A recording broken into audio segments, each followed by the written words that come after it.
All right, you are live on YouTube. All right.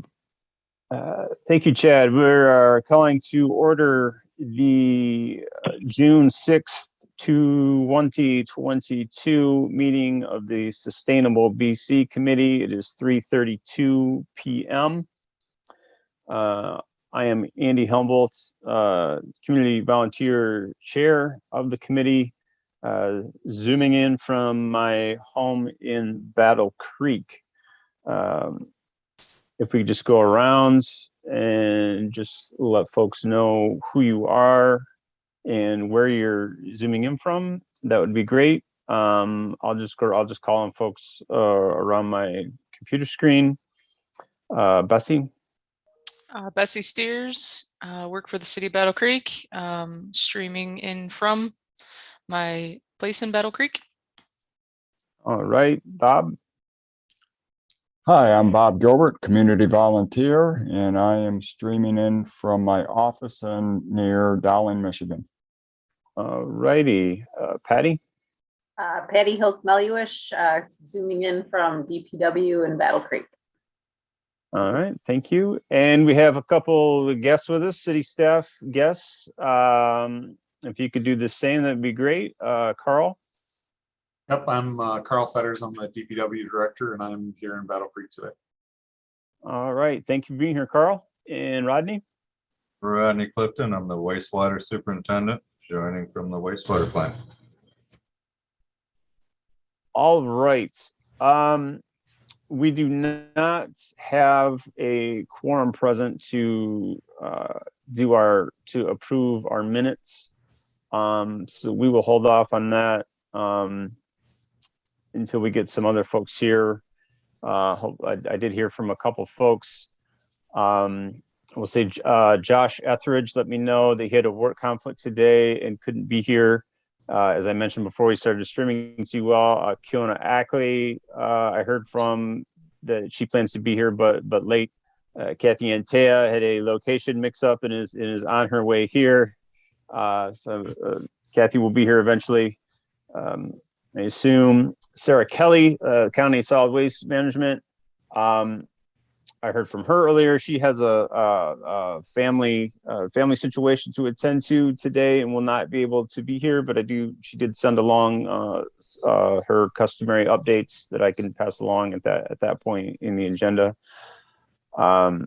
So those are the folks I have heard from. So we'll hold off on minutes. Patty, I know, so the main event today would be Rodney and Carl here to talk about the happenings out at wastewater. Do you and Bessie have any other updates to offer? I know a lot of times we like to let our guests go first, but we're waiting on a couple of people. So if you have other things you want to update us on, maybe we could take care of that. I have a couple things, and then Bessie has a couple things too. I'll let Bessie go first, and then I'll fill in what she didn't cover. So okay. Well, starting since we met May 2nd, May 7th, we had a styrofoam event, and we seen about 93 vehicles, and we received 486 pounds of styrofoam. So we only filled the truck about 30% of the way. So it wasn't quite as needed as our last event, but still successful. Let's see, let me skip ahead. The Water Festival was wrapped up last month, finalizing the t-shirt contest entries. We had 120 pictures sent in to us, and the city staff are helping me vote on those pictures. So I will be sure to share those with you, with the committee and the public when that's finalized. Tomorrow we are planting some flower plugs. Patty was able to get 760 native flower plugs that are going to go in kind of by the boat launch off Jackson Street. So that'll be fun. And if anybody's interested, you can contact me. There's still time if you want to join us. June 8th, which is the next day, this Wednesday, we're going to go out and try to do some weeding in our rain gardens at Willard Beach. So if you're interested in weeding or doing things like that, you can also contact me. Canoe the Kazoo, the registration is going to open hopefully within the next couple of weeks, maybe the end of this week. That's August 6th. Pre-registration is required for this event. There will be a cap around 50 participants. We're going to we're going to kayak from Sailor's Landing on 15 Mile to Bridges Park. Lunch is provided at the end. You'll get a t-shirt and some other fun things. It'll be about 3 to 3.5 hour float. The photo contest is still ongoing. That will end July 31st. We need youth photos from the youth. So if you have kids, please get them photos submitted on bcwater.org. Our second rain barrel sale was a success. We sold 31 rain barrels, which put us at about $1,000 towards our Battle Creek Area Clean Water Partners committee there. So that's exciting. And I think we're going to hold another one in September. So we're shooting for September 13th to hold another one. So more information to come on that. And yeah, it's short and sweet. So I think that is all I have, Patty. Okay, I'll just tack on a couple things. We also had our first farmers market. That's okay. Last Wednesday. It was sort of a general kickoff. We're going to be doing a big one. We're going to rent 2 stalls for June 15th. It's Kids Day, so we thought they asked if we'd come down. So we're going to do a bunch of different topics during that time. We heard back on a couple grants since we last talked to you. We got the MyCorps River Cleanup Grant, which is allowing us to buy 2 boats for river cleanups, a trailer, and then we're going to host a river cleanup sometime in July. So that's kind of cool. We'll have boats from here on out. And then we also were awarded a Battle Creek Community Foundation grant for an invasive species survey along the linear path from Bailey Park, basically down to Stringham on the north side of the river. So that's kind of cool. We're probably not there. We're going to have it's Berry Conservation District is going to be doing it, and they're coming down on Friday to just kind of see the site, but we'll probably have them do the survey later, late summer, early fall. And then we finally heard back from the Midwest Glacial Lakes Partnership.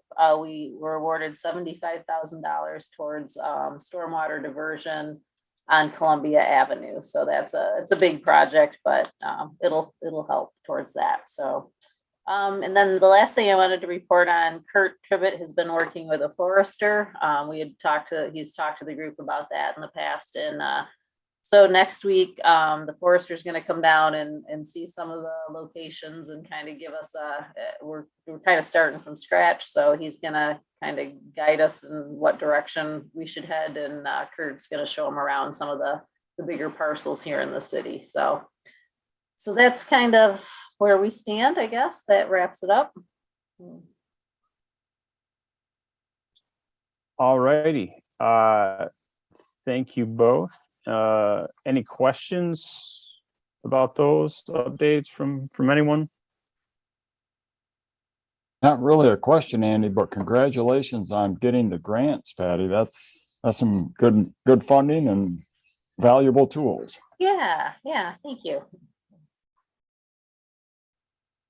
Let me pull up Sarah Kelly's updates. Oh, I also remembered I did hear by way of update. I did also hear last week from Jill Anderson about attendance day that she was going to be, I think, traveling for work or just traveling in some regard, and let me know that she wouldn't be able to be here either.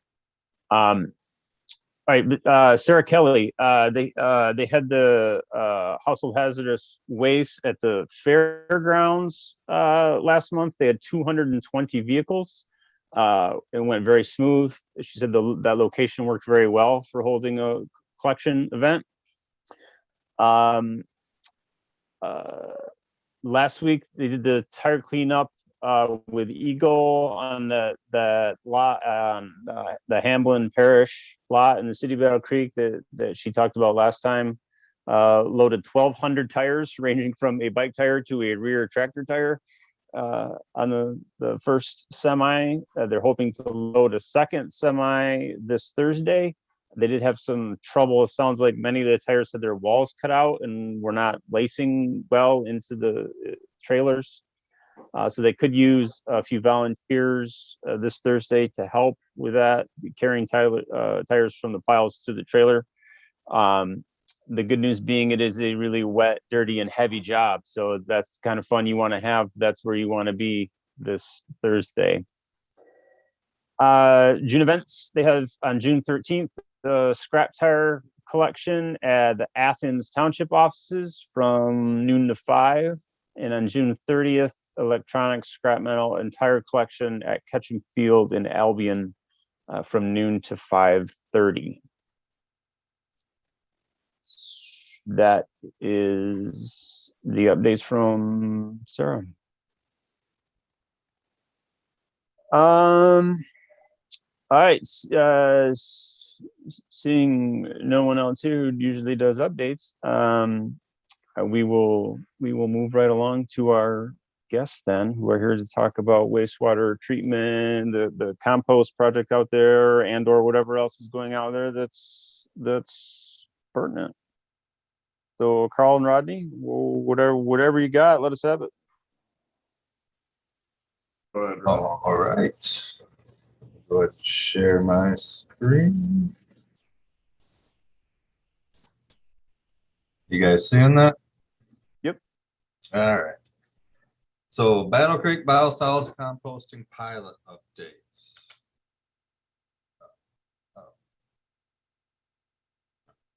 right. So our current residuals handling processes, we use lime stabilized biosolids that we apply 8 months out of the year. Currently during the winter time, we go to the landfill because we cannot land apply our lime stabilized biosolids when the ground is frozen. The costs for landfilling continue to increase. The space for wet waste is limited, and the beneficial nutrients in the residuals are lost and not reused. So we were looking at composting to possibly be a solution for our winter process. The goals of this pilot project, they were to determine if we could make a Class A compost with the residuals from our wastewater treatment process. Second goal was to determine if the compost could be approved by Eagle for distribution throughout the community. There are two main methods of composting. Now, the first one is windrow composting, and the second one is the aerated static pile. Are you guys seeing that little black banner at the top of mine? I got it gone. Never mind. We're good. Okay. All right. So we chose the covered aerated static pile as our method with using a Gore-Tex cover from Sustainable Generation. Here is a typical setup that Sustainable Generation would do. They use 3 phases. Their first phase is going to be 4 weeks of active composting. The second phase is going to be 14 to 21 days of what they call a curing composting phase. And then the third phase would be another 2 weeks of finishing composting. For the city of Battle Creek, we modified that a little bit. We are in a first phase of 28 days where we're doing active compost. Second phase, we will flip the pile and do 14 more days of active composting. The third phase, we'll do 14 days of what we call curing. And then in the fourth phase, we do more curing and a little bit of maturing. This is a typical setup of how we would do our composting pilot. We set down a bed of fresh wood chips, 85 feet long, 26 feet wide. Through the middle of that, we run 2 air pipes that are hooked up to a blower so we can supply air to the microorganisms to help break down everything. This is what that bed of wood chips and the air piping would look like. These are the guys building it here. So for our initial first compost build, we did a 1-to-1 by weight ratio of fresh wood chips to cake or the residuals that we have from our process out here. That equates to about a 3-to-1 by volume ratio. Every build after that was also a 1-to-1 by weight, but these builds were with fresh wood chips and what we call overs. This also came out to be a 3-to-1 by volume. Overs are just simply wood chips that have gone through the composting process one time. They've kind of got a head start on all the others. The targeted mix of overs to fresh wood chips is a 2-to-1 by volume. This is a picture of what the fresh wood chips would look like. We aim for about a 3/4 inch wood chip. We do have some other sizes in there, as you can see.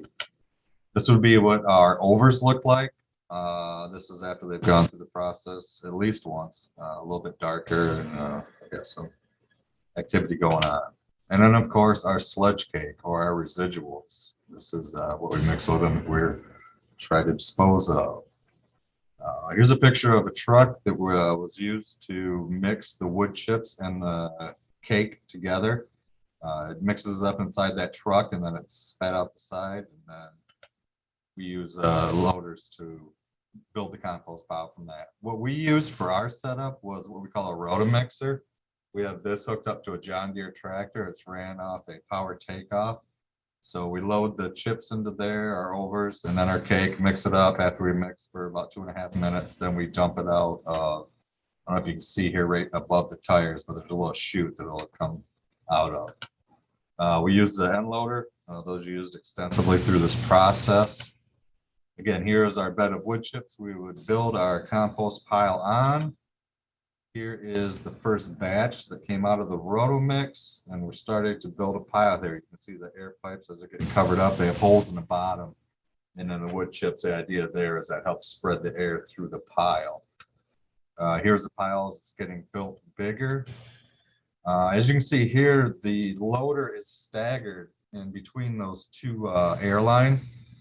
What he'll do is come down with his left wheels in between them for one pass. The next pass he'll come down with his right wheels in between there. That gets us that 26-foot diameter that we're looking for as we build this pile out. Here's the first phase built out. Again, that's 85 feet long, 26 foot wide. It's probably about 12 foot high. Once we get it built, we cover it with our Gore-Tex cover. We use end loaders to do that. There's the air piping being hooked up to the blower so we can get air mixed in there. And then there's our covered aerated static pile. As you can see, we put weights around the bottom sides there to help keep the air in there and make it breathe, basically. This first phase, again, lasts 28 days. It's active composting. Once we cover this and turn the air on, that temperature really jumps up, gets up to about 180 degrees Fahrenheit. The air is cycled on and off automatically. We'll set it on timers. We try to maintain a temperature of around 160 degrees Fahrenheit. There's a temperature that we go by of 131 degrees. We maintain above this for the entire time in this first phase. That is called the PFRP, which is a process to further reduce pathogens. Here's the log of the current pile we have going on now, pile 12. As you can see, once we put the cover on here, these temperatures pop right up. Right up here is around 180. And then as we adjust the air, temperatures stabilize around 160. This green line, dashed line here, that's our PFRP line. And as you can see, we are well above that. And we maintain that all through the first phase. Once that phase is over, we pull the Gore-Tex cover off. As you can see, some liquid has came down to the bottom. The whole purpose of that cover is to keep the moisture in there, let some of the air out, but keep the moisture in, and then that moisture will rain back down on top of the compost pile. Now we have this pile. As you can see, it's 180 degrees, so there's some heat coming off of it when we got that uncovered. This pile is ready to be turned. We have a fresh bed of wood chips put down. Again, 2 pipes of air going through there. Rebuilding on the turn. This is what we call it. This will be going into the second phase. You see the first phase to the right here in this picture. So they're pulling from that pile, flip, and just dumping it back into this pile over here. Again, staggering the air pipes so we can get that 26-foot diameter. Pile being built out again, or more pictures of that. And now this turn pile is finished being built. A little bit smaller than the first pile. We've got some reduction already in size. Gore-Tex cover being pulled back over it again, connecting the air pipes again. Now we're in the second phase, 14 more days of active composting. In this picture here, you can see on the top of the cover, the temperature probes highlighted there. We have one that we record off of in the center here, and then about 2/3 of the way down, we will have another probe, as was recommended by Eagle. After the 14 days, this pile is uncovered. There you can see it when it's finally uncovered. This compost is allowed to now cool for about 14 days. This is what we call our curing phase here. So the temperatures come down in that, and it's just kind of doing its thing on its own without any air being pumped into it. Once we get done with that 14 days, we move the product outside. This is where we do our maturing on this. This is where we're converting that ammonia over to the nitrates, so they're plant available nitrogen. At this point, we do lab tests. We try to achieve a Class A status for our compost. To do that, our fecal coliform count must be less than 1,000 most probable number per gram, and our salmonella count must be less than 3 most probable number per 4 grams of total solids. Here are some lab results. This is pile 10, day 54. As you can see here, we're at 2,400. We did not make the fecal coliform. We did pass the salmonella test though. Pile 11, day 56. Again, here you can see we're about 2,200 on our fecals. Salmonella did pass again though. So we're getting that salmonella kill. We're just not quite getting that fecal kill. But bear in mind, when you're looking at Class B biosolids, you're looking at 2 million MPM. So, I mean, this is quite a significant difference between Class B and Class A. So getting down to this level even is pretty good. So that's where we're at. So anyway, after it hangs out and matures, this is about 30 days after that. We're at day 86, and this is counting from the start of the pile. As you can see here, now we have passed that fecal coliform. We're down to 460 MPN on that. Salmonella is still doing good. If you look at this chart, this kind of shows our stability and maturity. Top line is stability. We have reached a stable product. If you look at the maturity, we have not reached maturity at this point. We still have a lot of ammonia in there, and that needs to be converted over. This is just a little bit more information than what I want to go over right now. So at this point, this compost is considered a Class A product, even though it is not mature. This can be spread on farm fields, and there also has been a significant volume reduction in the residuals that have been mixed into that. Now, if we stretch this out, same pile 10, day 358. Now you take a look at the fecal coliforms. We're down to less than 7.5 on the fecals, MPN. So that's a drastic reduction right there. Salmonella, still doing good. Here again, you look at the stability and maturity. We maintain that stability. Now you look at this maturity. We're almost hitting the very mature age on that. So we've attained that maturity that we were looking for in the whole process. Again, some more data. So now this is considered a Class A EQ composted biosolid. This compost is of exceptional quality. This has unrestricted use as a Class A EQ product. Here's some pictures of some of our different piles of compost that are outside maturing. They're at different stages. Here's a sample of some material that is in the maturing phase. As you can see, some of the wood products are still pretty large in there. Not really what you'd think of as a compost product. Here's some mature compost that has not been screened, but yet you see the wood products in there. You know, they're quite broken down. You're looking closer to what you'd think of in your mind as a compost. Again, here's a picture of the stable and mature compost prior to being screened. Sorry. So once the compost is mature, we bring it inside and we run it through a screen. We have a trommel set up. Here you got a little closer look at it. It's the 3/8 screen. Out of the back end, it's going to pick out your larger wood pieces. These pieces are piled up. We bring them outside, and then we use them for future composting. These are what we call our overs. So these are our wood pieces that are screened out of what's already been composted. Coming out of the other end, there is our screened Class A EQ composted biosolids, exceptional quality again. It's a little bit closer look at that. You can see the wood chips are quite fine in that. And again, in my hand, you can see, I mean, this is what you think of. This is what I think of when I think of compost. This is broken down quite good, and this would make a great material. So now we have Class A exceptional quality compost that is ready for distribution. In the meantime, we have gotten regulatory approval by Eagle. In March, we got approval for non-bulk uses, which would be less than 1 metric ton, 2,205 pounds. This would be about what would fit in the back of a pickup truck. In May of this year, we got approval for bulk distribution of this, which would be greater than 1 metric ton. This will be used for land application to farm fields. So looking at the goals of the pilot project, 1, can we make a Class A project? I'd say yes, we have attained that.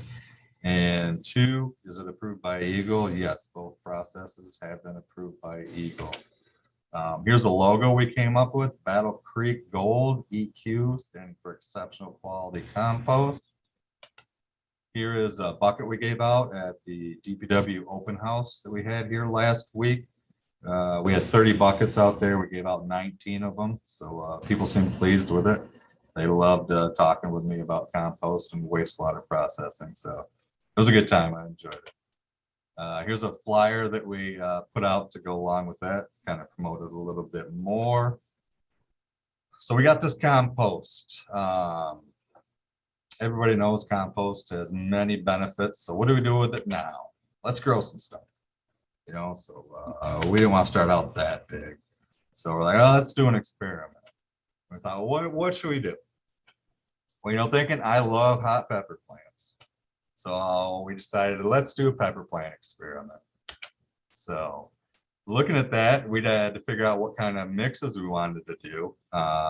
Here it's recommended that you do a 20 to 50% compost mix with soil. So with that, we set up the great Serrano pepper plant experiment. We got 12 pepper plants. We decided to use 4 concentrations of compost.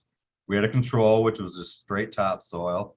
And then Bessie and Patty mixed up 20%, 35%, and then 50% mix of compost to topsoil. Then we replicated this twice, so we had 3 groups of pepper plants. Here's a picture of all 12 of them. We'll zoom in onto Group A. As you can see on our far left is a control. This is no compost. This one is great. I love this one because you can really see as it jumps up from 20%, 35% to 50. You can see a height difference in those plants, and they're looking quite vigorous. Group B, again, you see a big difference between no compost and just 20%. The 50%, you're getting a little bit of a bushier plant. And then you get to this one, and I don't know if it's an angle, but I mean, the 20% is taller, but you can definitely see the bushiness. I mean, these plants are just really filling out quite nicely. So I would say this experiment is going well. And coming soon, we are going to have some Serrano hot peppers for everybody. So attack the DPW department when you want some hot peppers. So with that, that is an overview of where we're sitting with our compost project and how our Battle Creek EQ compost is coming along. If you guys have any questions or comments, I could take them at this time. And maybe I can add just a little brief ending to this is that one part of the reason why we're going through this exercise is that we have these facilities up the wastewater treatment plant. There's 2 large barns that were originally planned to be drying beds for our sludge that were never really used in that form or fashion. Right now, one of them is being used for salt storage. And if you're following what the city commission is doing, we're actually moving that facility to another location on Helmer Road. basically to free up the space for a larger operation. The pilot operation that Rodney explained is pretty labor intensive, equipment intensive, touching material. We've engaged a consulting firm to go through a feasibility study, which is already complete. The feasibility study looked at factors like, are there farm fields available for this type of material? Are there adequate wood chip supplies for what we need to do? And then our exercise, and from the date that commission approved us to do the pilot to the date that we got our final letter was 4 years and 1 day. So it took us 4 years and 1 day to get to the approval process where we need to be, because the next step of this is to develop a project plan to do some really big capital improvements in order to do this. And that's where we stand. That's what we've been doing for the last 4 years. So that with that, I think Rodney and I probably answer questions. And great presentation, Rodney. Thank you. Yeah, thank you, Rodney. This is this is awesome. like Carl said, we've been trying to crack this nut for a long time.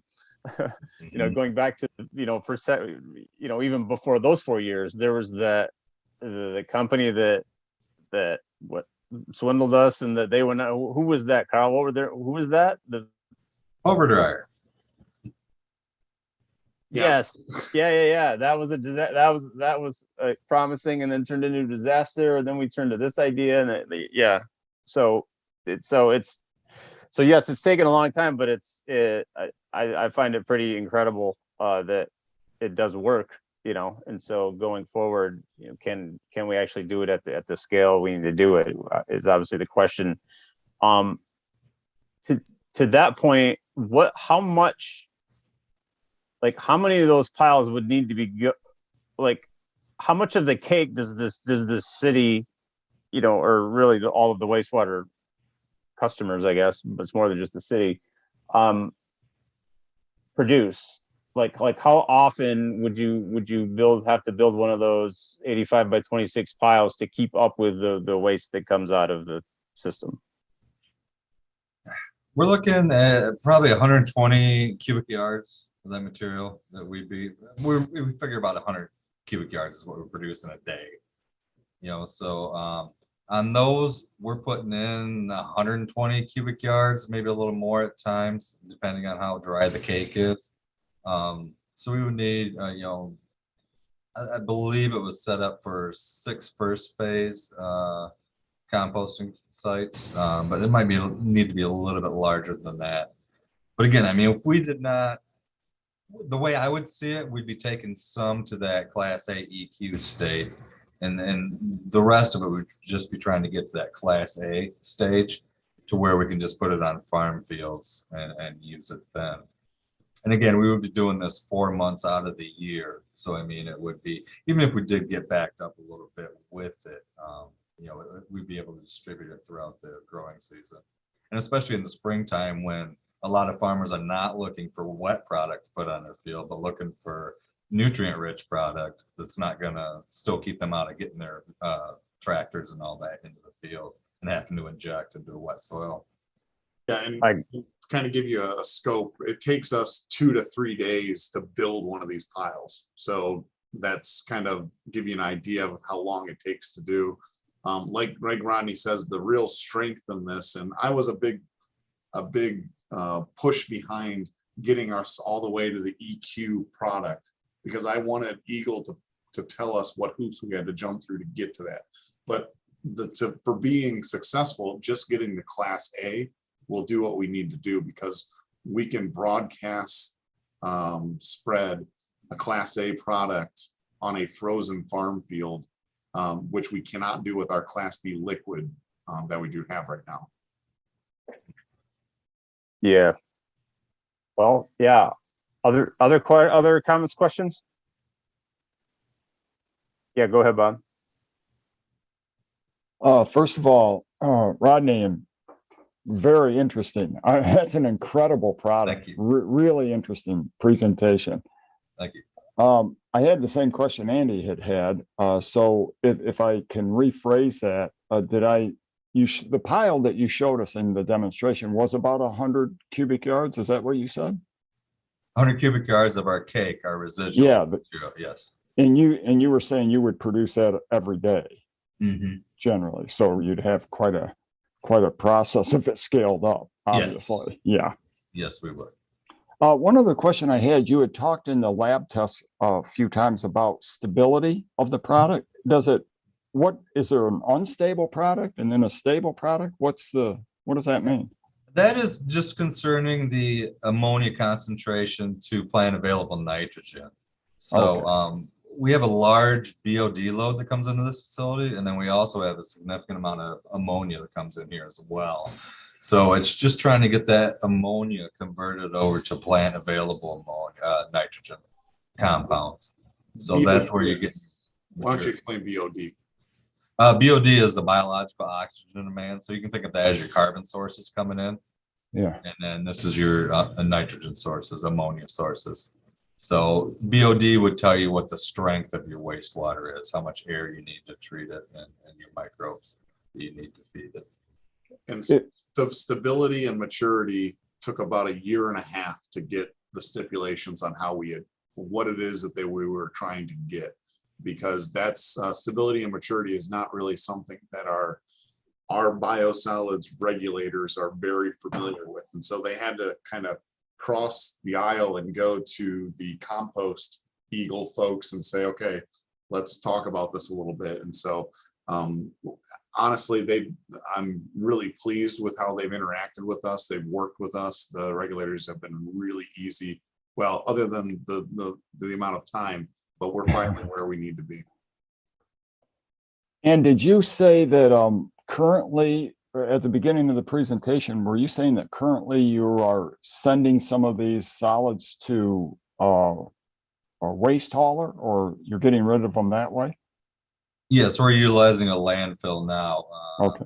We used to do incineration during the winter time, but our equipment is outdated and we were not able to keep up with the air regulations if we continued using the incinerators that we have used for, I think those are here 80s maybe, yeah, right around that vintage. So they'd seen their lifespan. Oh, so you would need a complete new system to bring those back online? Yes. Yep. So if this composting worked, you would save some money, landfill costs then? I don't know if that's a lot of money, but. Yes, it is. It is. Okay. Yes, significant amount of money. Well, gentlemen, again, really good job. I commend the city for taking on a project like this and for being successful on top of it. This was your first run, right? Your first test run? No, we are on pile 12 now. Oh, okay. So all right. What you saw for finished compost were piles 4, 5, and 6. Okay. So yeah, we continue to kind of try to tweak it and try to get that maturity to come in a little bit quicker with each of the piles that we're doing. Well, it certainly seems like a large success though, to get there in this shorter period of time. So as a resident, thank you for taking that on. How Right, interesting. Thank you. Appreciate the compliment. One thing I will say too is that one of the reasons why we are successful and we think that it's a viable option is that to date, our PFAS testing has been in compliance. PFAS is something that we're kind of at the mercy of our users. And so as long as what's coming into the plant continues to be in compliance, what we produce going outside of the plant will continue to be in compliance. And so it's important that we maintain that because one test result that shows a PFAS issue really puts a lot of this in jeopardy. And so we have to keep that in mind even when we move forward. It's a calculated risk every time we do something in this industry. So, and that's the biggest topic of discussion right now. Kathy? Thanks, Andy.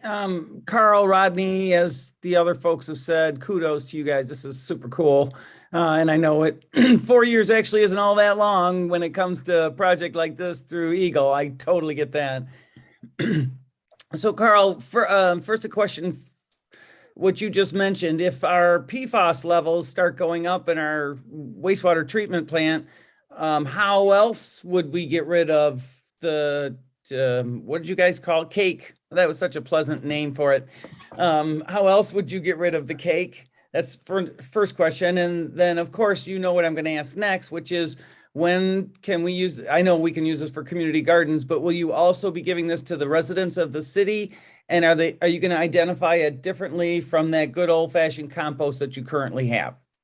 Thank you. So so the first question is, so wastewater treatment plants historically have not been built in order and in a way to pivot on their operations. So, you know, we've been land application and incinerating since the 80s, and that's what we do.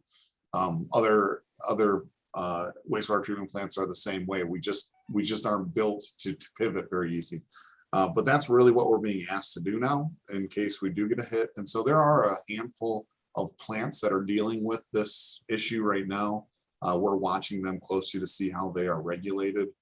We certainly are trying to diversify what we do with our biosolids. So if we were ever to do this, we would build it in such a way that we could go full scale composting for the entire year.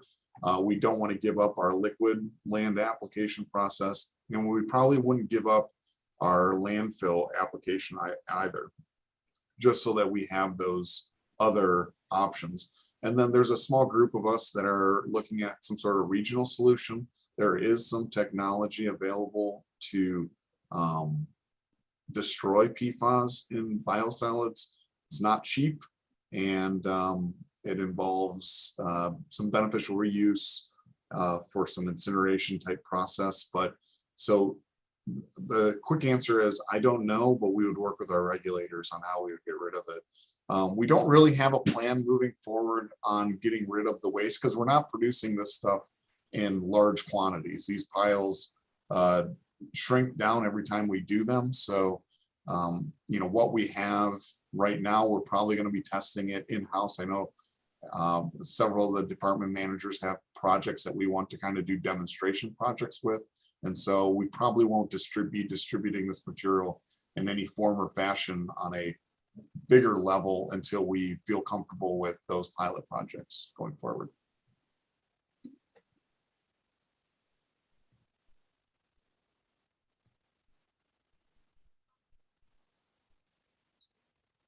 Yeah, thank you.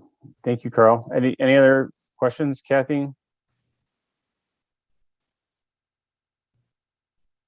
All right, Kiona, welcome.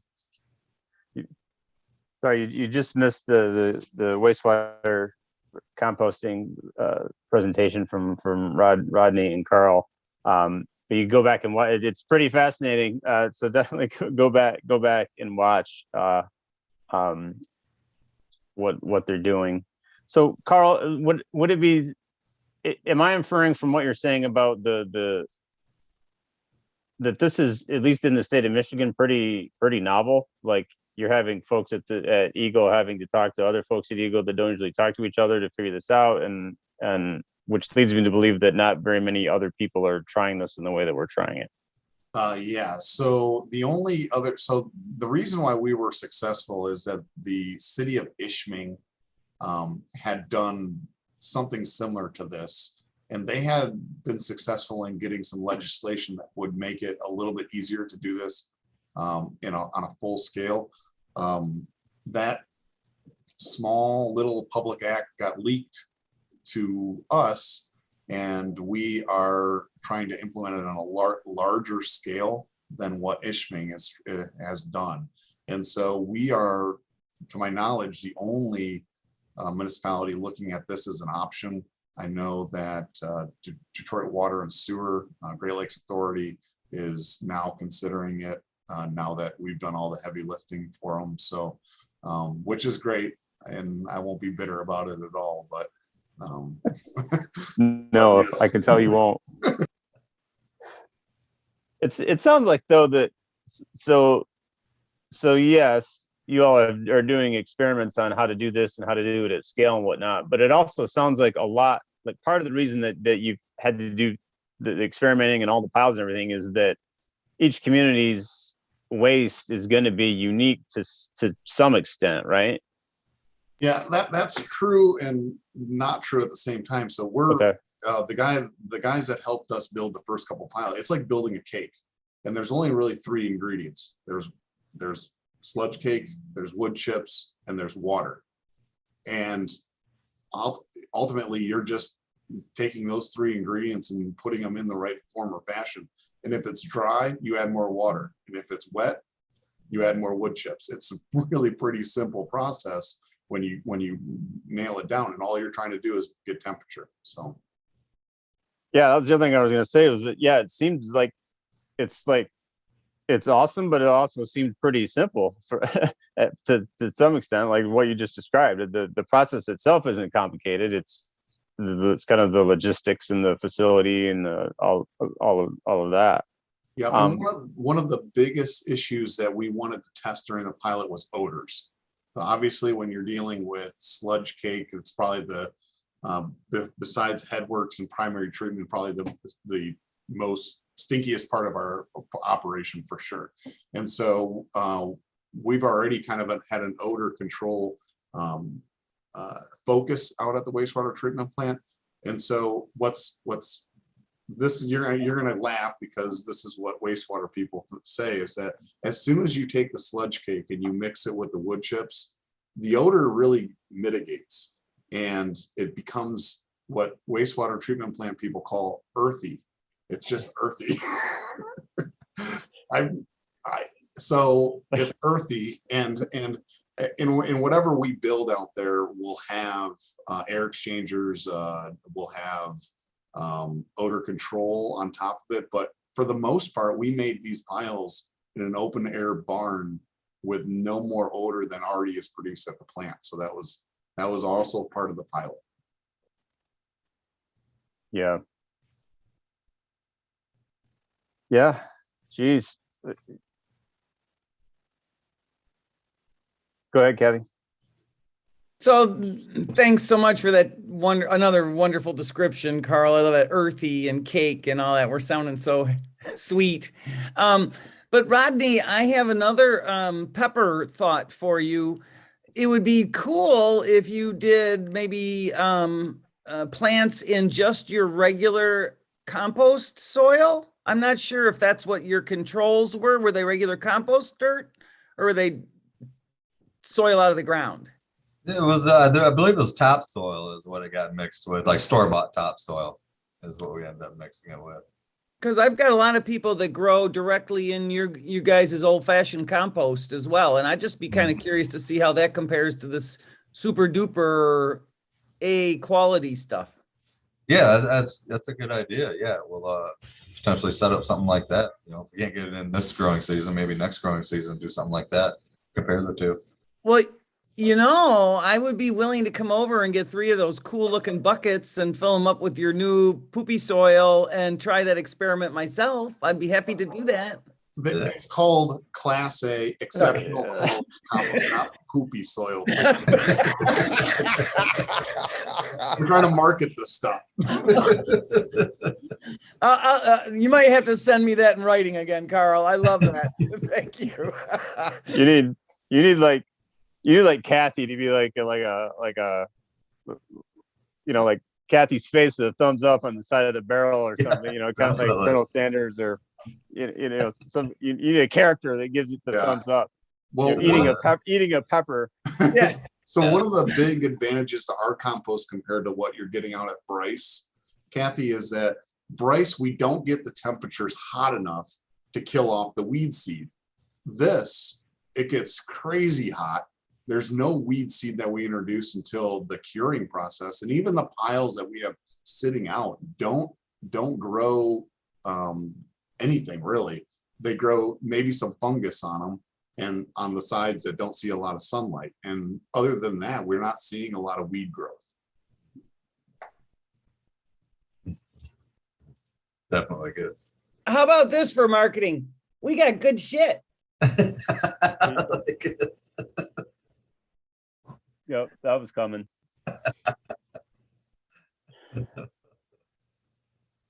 All right. we are starting to run out of time today. So any other questions about the compost project for Rodney and Carl?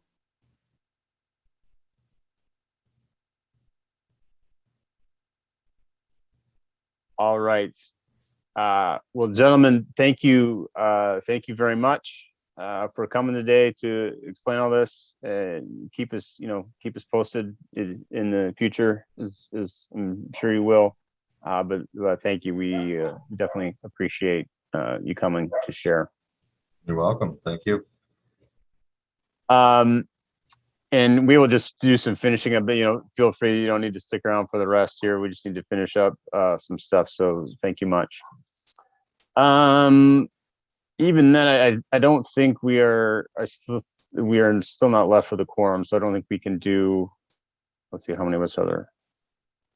1, 2, 3, 4, 5, 6. I believe 7 is still our quorum. So we will reserve the minutes from the previous meeting for our next meeting. Next month is July. There will be no meeting in July, but we are meeting in August, and that is not, we moved that meeting date, right, Patty? That's not the first Monday, because that's the first, but we didn't want to skip August because we were skipping July, so we pushed it to the 8th. So I believe the next meeting is Monday, August 8th. All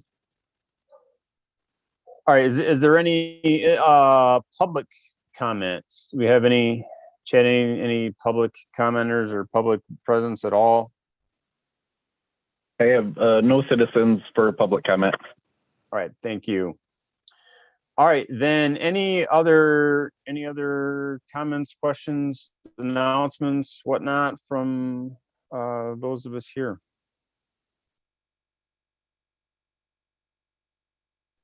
Do I need to announce that I'm remotely here in Battle Creek, Andrew? Yeah, I thought earlier. Yes, please. If Kathy and Kiana could just, for the record, say who you are and where you're zooming in from.